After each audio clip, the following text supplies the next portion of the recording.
What has scaling the business looked like over the past year? Scaling a business is definitely an art form, especially in an industry like this. There's always so many opportunities and so many paths that you can go down, whether it's partnerships or product feature sets, or there's always an abundance of directions we can move in. And scaling a business is always about what is the most important thing for us to totally nail right now. And if we can do that and we're constantly just reevaluating, are we aimed in the right direction, then we're going to be able to scale this business just fine.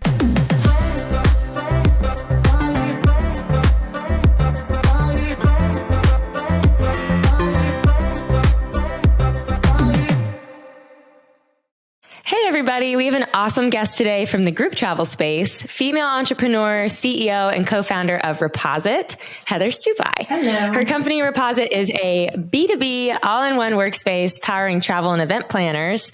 Now, that's a super simple explanation, and she will give you the full rundown. But before we go into the ins and outs of Reposite and what it does, you raised a $7.5 million round. We did.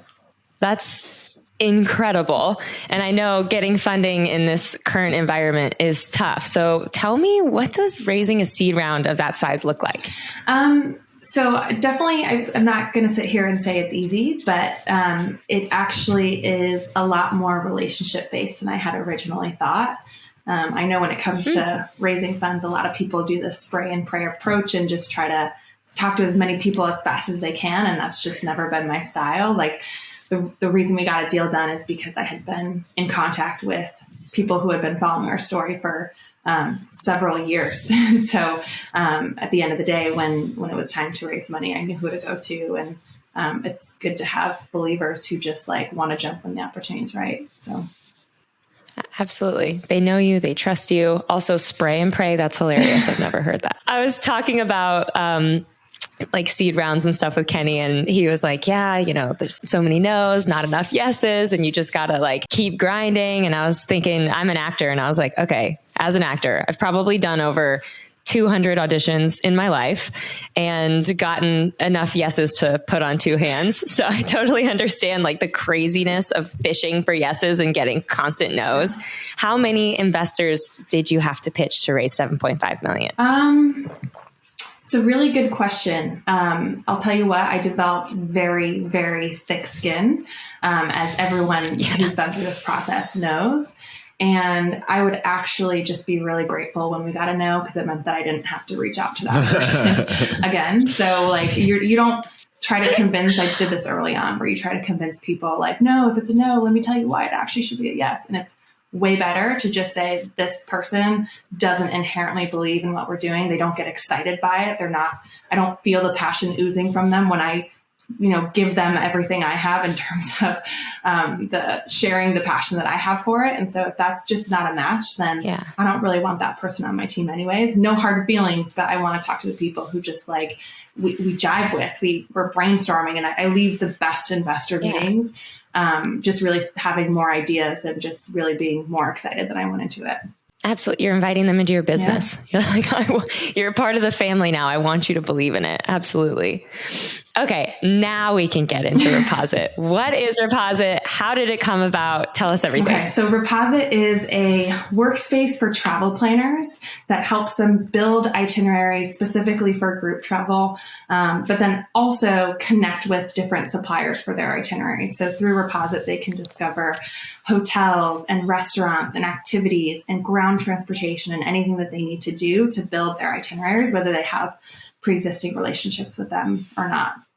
Our founding story is a little bit wonky, as most good founding stories are. I met my co-founder working at a HR tech marketplace. We were basically bringing the recruiting industry offline. I was head of operations there, and she was head of sales. And that business scaled, got acquired by a public company in 2018. We had an incredible exit. We were both very early stage employees there. So it was pretty life-changing for us, and we had always worked really well together. So I looked at Alexa about a year after the acquisition, and we said, let's just go build something else. Let's make it our own this time.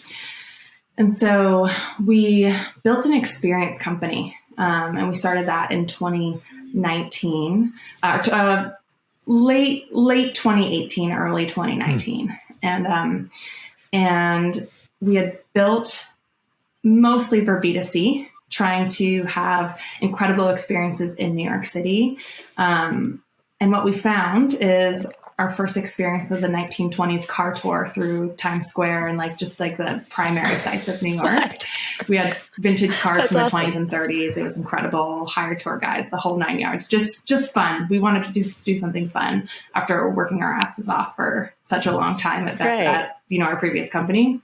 And so what we found is when we launched, so many travel management companies reached out to us, companies we previously didn't even know existed, and they wanted to work with us. They wanted to package our experience into their, volume of itineraries that they were selling in the city. And so we learned how to work with them very quickly, learned how tedious it was to work with travel planners as a supplier. We were an experienced supplier. And once we realized how big the opportunity was and how terribly outdated all of their systems and tools were, we decided that they deserved better and that we, having a marketplace background, could help build that for them. So we dropped everything, we pivoted the whole business, and here we are today.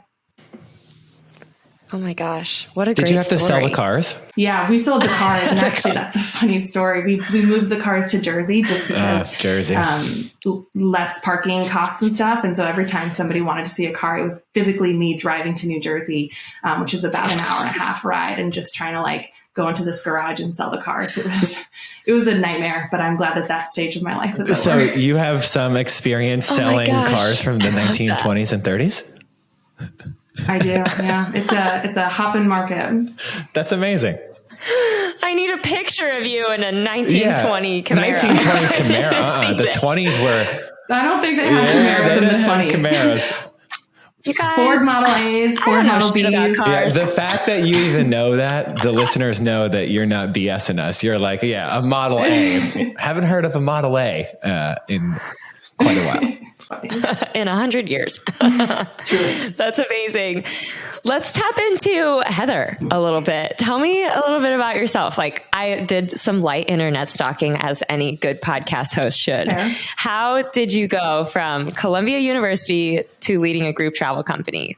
Where did we get there along the way? Yeah. So I grew up in Connecticut, and I had always been involved in sports my whole life. And so volleyball actually brought me to Columbia. Connecticut's not the strongest state for volleyball. And so just because of my height, I'm 6 feet. And because I had always been coordinated and was pretty good at volleyball, I stood out and got recruited a couple places, but wanted to stay in the Northeast, went to Columbia. Incredible choice for me personally. I love being in the city. I love being in the center of it all. And I love being in very intense situations. And so I just thrived in that environment.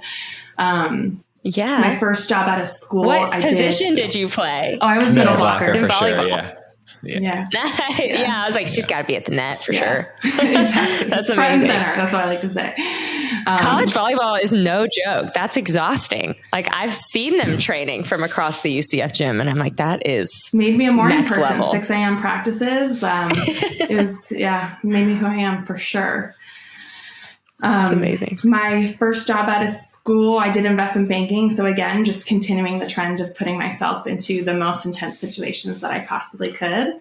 And then, that led me to just realizing that for the first time in my life, banking was an opportunity that I would have to wait my turn versus being able to build something and have that responsibility and have the power to create something with my bare hands, from the get-go. And so I left the finance world and I joined, at the time, 3-person startup. I was employee number 4 at Vettery, and the rest is history. And when creating Reposite with Alexa, what need were you filling in the group travel world? I think the biggest need that we were filling is the fact that travel planners have no way prior to Reposite to finding suppliers that work for their itinerary and getting pricing and availability for specific trips. And just imagine if you're trying to plan a group trip for, call it 15 people, we'll keep it low. You can't do it on TripAdvisor. You can't do it on Expedia. You can't do it on OpenTable. You can't book anything online because there's usually a drop down for number of people and it caps out at between 10 and 12. And so if you imagine you're a group travel planner who doesn't have any special access tools to anything beyond what you and I would have access to, they're planning groups of 60, 150, 350 people. They have to do the same thing that we would have to do, which is fill out event forms, contact reservations at email addresses, leave voicemails and phone numbers, email and hope to hear back. And then when you do hear back, it's like a phone call randomly in the middle of the day. It's an email in this inbox here. It's scattered throughout all of our different systems and tools. And if you're juggling multiple itineraries like this at the same time, keeping track of everything is just almost impossible. And so the need we're filling is we're saying, hey, you can create a trip here. You can put all of your group details in one place. And we will serve up to you the recommendations that we have for that, whether you know these people or not. You don't have to try to Google around for rooftop bars with 70 people that serve kosher food. Like, you don't have to do that. You could just use our search tools, find exactly what you need, and then put out an RFP into the marketplace. And just like you'd post a job posting, you can post a need in your itinerary. And those needs get filled by different suppliers responding, providing their availability and pricing. You can price compare, choose one, drag and drop it into your proposal and send it off. So it takes what used to take so long, days and weeks to hear back from suppliers, and it just consolidates that into only like a few minutes of your time while you wait. It's incredible. Absolutely streamlined. So with the suppliers, I mean, you offer so many services. How do you make relationships with those suppliers or figure out who you want to have a good relationship with? Yeah, so suppliers come to us all organically.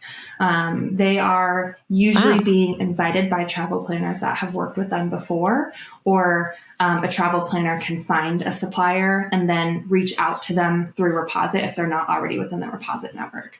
And so for us, it creates a really good almost like security within our ecosystem to know that these suppliers are the ones that are being considered by the top tier travel planners of the world who have very high standards for the types of suppliers that they work with. So we let that flow happen pretty organically. Heather, I have a question about building a two-sided marketplace, because you would say Reposite is essentially a two-sided marketplace, correct?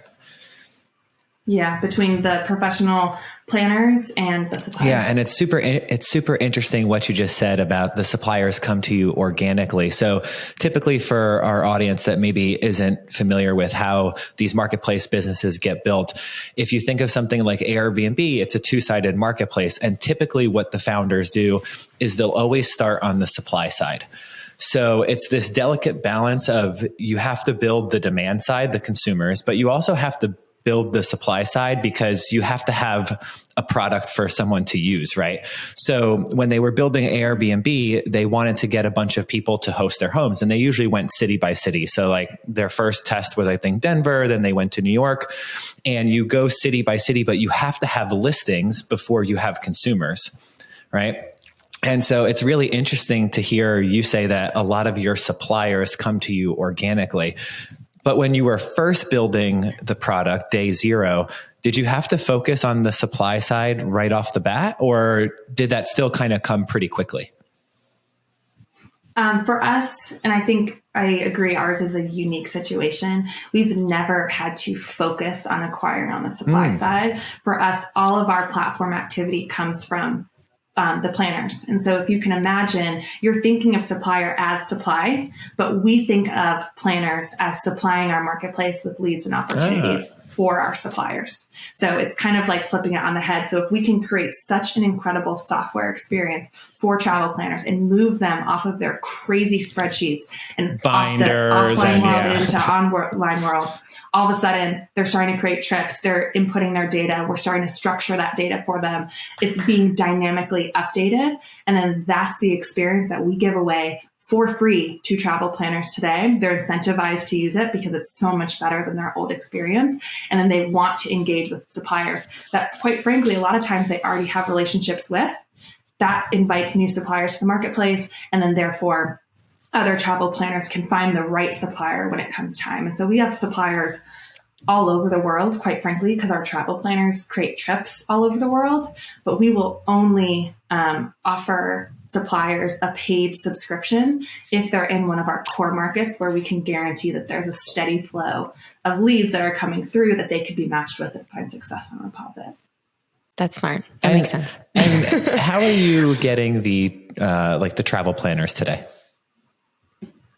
It's a great question. We started off when we first started Reposite just by reaching out to the partners that we had worked with in our experience company, the 50 or so travel planners that had been working with us to sell our experiences, right?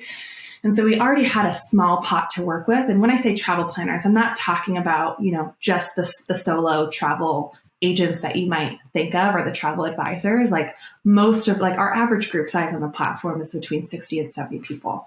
And so most of the travel companies that we have plan quite extensive trips. And so they're usually much larger companies.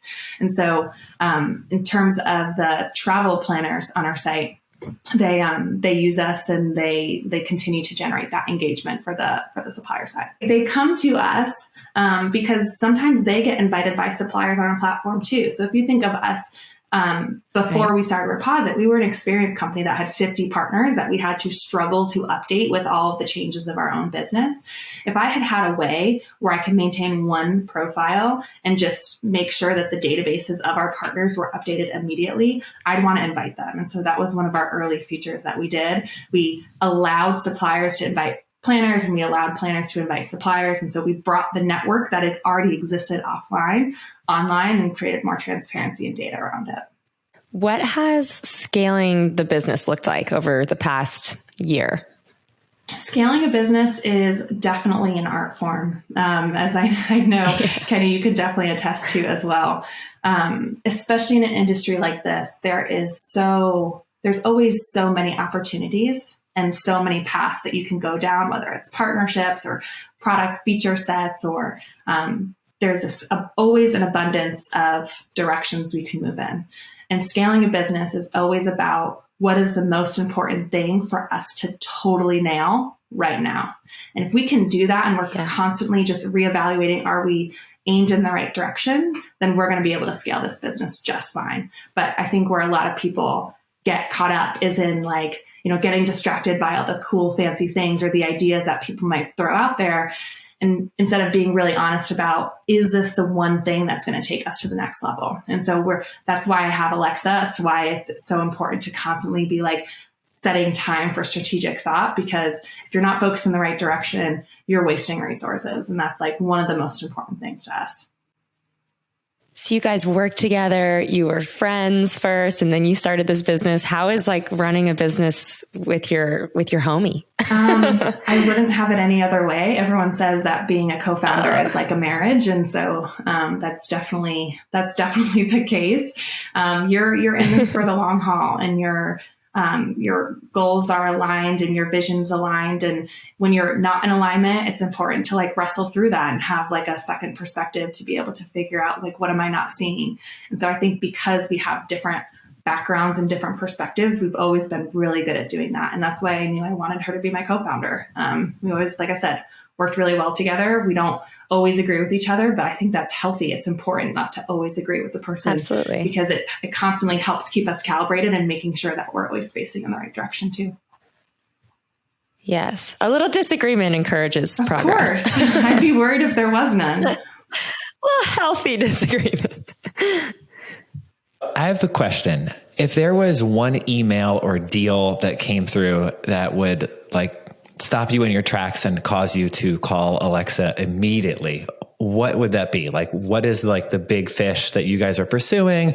What's the big deal that's in the work that you see that email subject come through and you're like, oh my God, I'm calling because I'm so excited. Yeah, it's a really interesting question.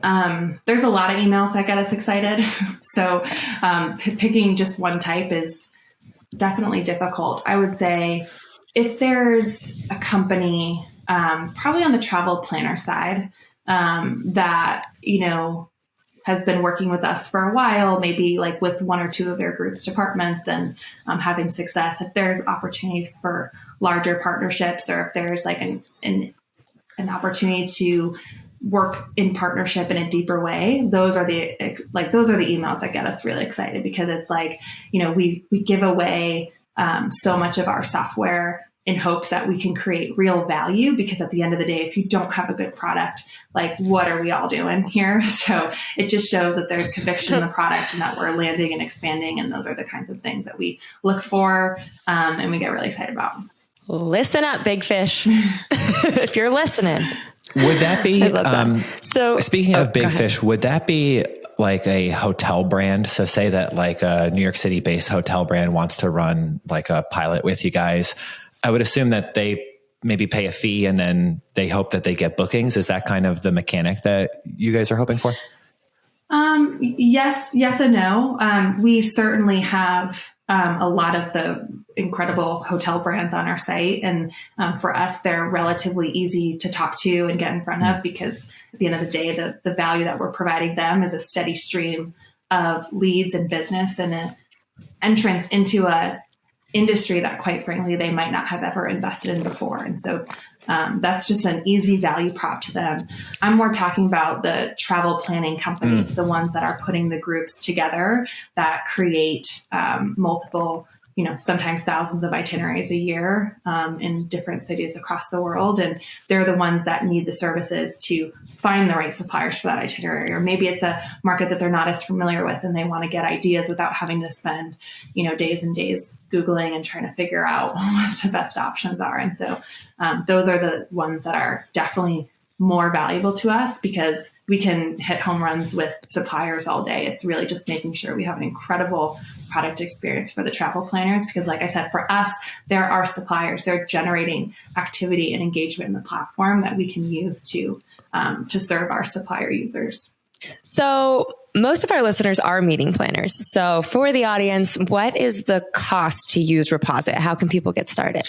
Yeah, so there is no cost to get started. Like I said, we're really trying to make the world easier for travel planners, because what we saw just like made our jaws go down to the floor, and we felt it was totally unacceptable. So we offer our basic plan for free, which allows you to create and plan trips in any city in the world and organize those trips, create client-facing proposals, discover new suppliers, search by those suppliers by very granular details, and ultimately send and receive payments, and keep everything on a project-by-project basis. So you're never having to switch contexts. You're always working on one project at a time and able to see all the details.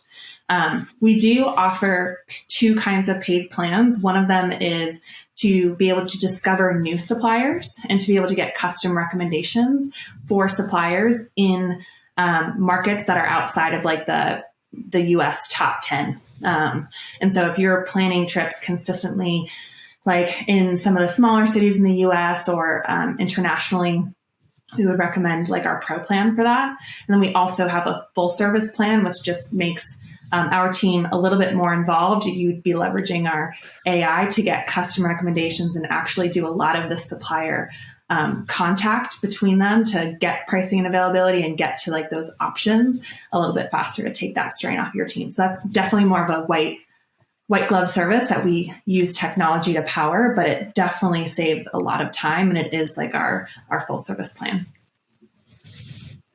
So you're connected to suppliers globally. You just said all over the world. That's amazing. Did you start domestic and then expand, or did it kind of start as like big picture? We follow the this engagement of our travel planners. So like I said, we don't actively target suppliers. It's really like, where are our travel planners creating trips? And over time, those suppliers join our network just organically through the activity happening on our platform.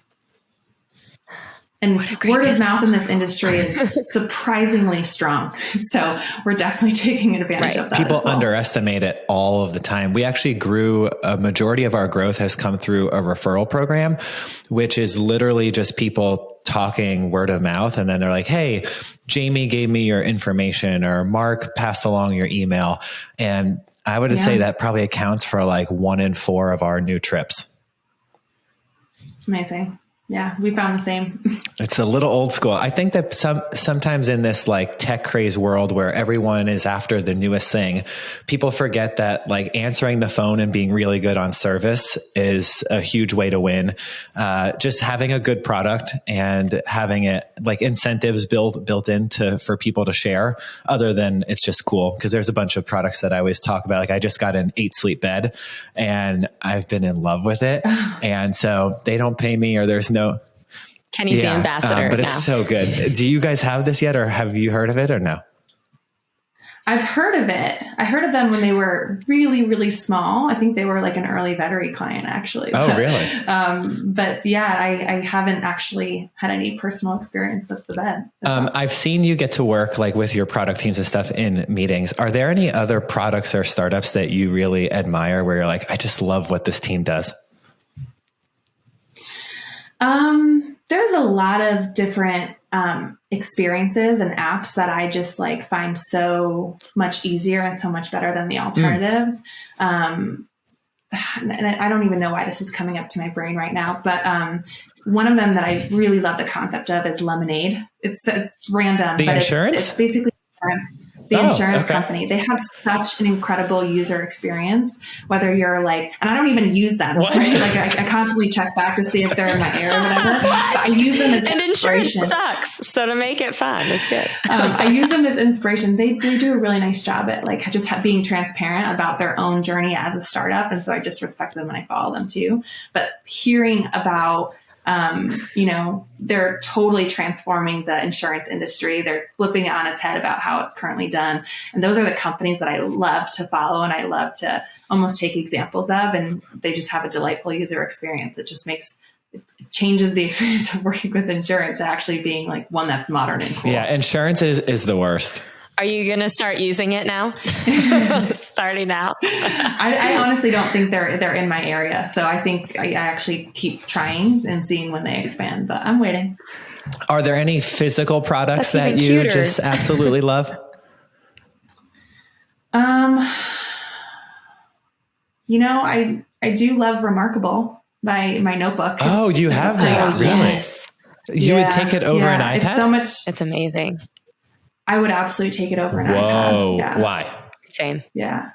Because it doesn't distract me. It's truly only for note taking. And then at the end of the day, I do all my notes in one notebook within the Remarkable. And then at the end of the day, I take each sheet that I did and I'm able to categorize it and put it in the correct category. So it's almost like a way to reflect on the day and, do follow-ups if I need to. And it's just a nice way to keep organized where that's the whole purpose. And instead of carrying around a notebook, I just carry around that and it's awesome. I'm a visual learner, so writing something down and then seeing it in my own handwriting instead of just typing it out, that like honestly really helps with retention for me. I think that thing is so cool. Have you ever messed with one, Kenny? I'm an iPad guy with a stylus, but I may have to check this out. It's so another trippy. Gadget for me to own. And you can screencast too. So if you're trying to describe a concept where you feel like you need to whiteboard, I have not found a good whiteboarding solution using a mouse on a computer. Like Zoom's not good. Google Whiteboard's terrible. But Remarkable, if I just need to draw something out, I'll share my screen and I'll be drawing on my Remarkable and it'll show on the screen. And then we can like actually have a productive conversation that gets a little bit more creative than just typing in lines on a Google sheet. So. And you can doodle. I'm not a doodler myself, but I'm sure you can.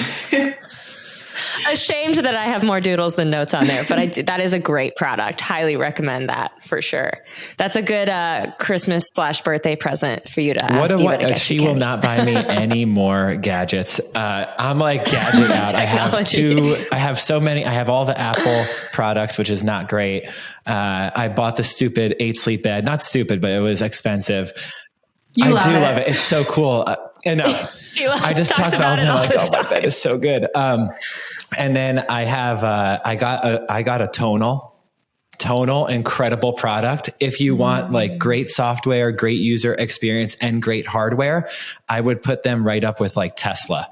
Of the blend of hardware, software and user experience, they're up there with Tesla. And I feel like they don't get a lot of love, but the tonal people, I like you guys. Shout out. I hear they may have to raise money at a 90% discount from their last valuation, which probably stings, but stay in business and keep going, because I love that thing. Because I love that thing.